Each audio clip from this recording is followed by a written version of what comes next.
வாசிங்க. ரோமர் 8ஆம் அதிகாரம் 13ஆம் வசனம்.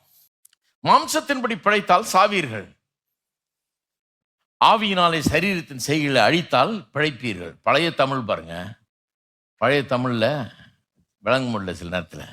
சிம்பிளா சொல்றேன் நான். மாம்சத்தின்படி பிழைத்தால் சாவீர்கள் என்ன அர்த்தம்?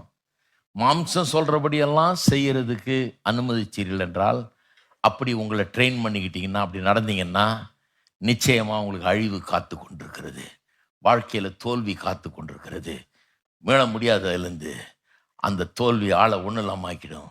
மாம்சத்தின்படி பிழைக்க நினைச்சிங்கன்னா, மாம்சம் சொல்லுகிறபடியெல்லாம் செய்தீங்கன்னா சாவீர்கள்னா அதான் அர்த்தம். சாகிறதுனா உழுந்து சாகிறது இல்லை, சாகிறதுனா ஒன்றும் இல்லாமல் போகிறது. இந்த கனியை புசிக்காத, புசிக்கிற நாளிலே சாகவே சாவா என்னார். உழுந்து செத்தானா? கிடையாது, செத்துருந்தா எவ்வளோ பெட்டரு. உயிரோட இருந்தான், சாவுங்கிற வாழ்க்கையை வாழ்ந்தான். எது சாவு?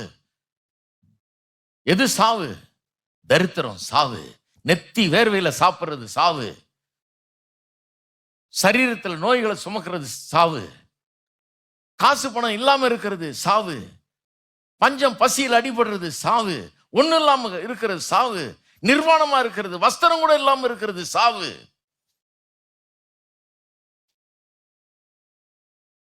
போய் வேண்டியதை வாங்கி சாப்பிட முடியாம இருக்கிறது சாவு, பிள்ளைகளுக்கு ஃபீஸ் கட்ட முடியாம இருக்கிறது. இதெல்லாம் ஒரு அவ்வளவு பெரிய ஒரு பாதிப்பு பாருங்க. அதைத்தான் சாவுன்னு சொல்லுது வேதம். மாம்சத்தின்படி படைத்தால் சாவீர்கள், தோல்வியில கொண்டு போய்விடும், அழிச்சிரும் வாழ்க்கைய. ஆனா ஆவியினாலே சரீரத்தின் செய்கைகளை அழித்தால் பிழைப்பீர்கள். அப்படின்னு என்ன அர்த்தம்?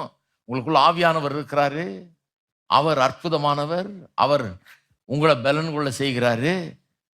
இந்த சோதனைகள் வரும்போது உங்கள் ஆவியானவர் கொண்டு, உங்களுக்குள்ள இருக்கிற ஆவியை கொண்டு சரீரத்தின் செய்கைகளை அழித்தால்,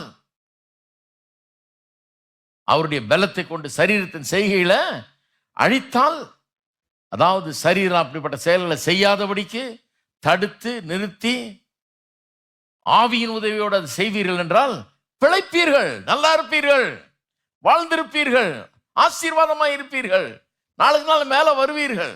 அப்படிதான் சொல்லியிருக்கு. ஹலோ, இருக்கிறீங்களா?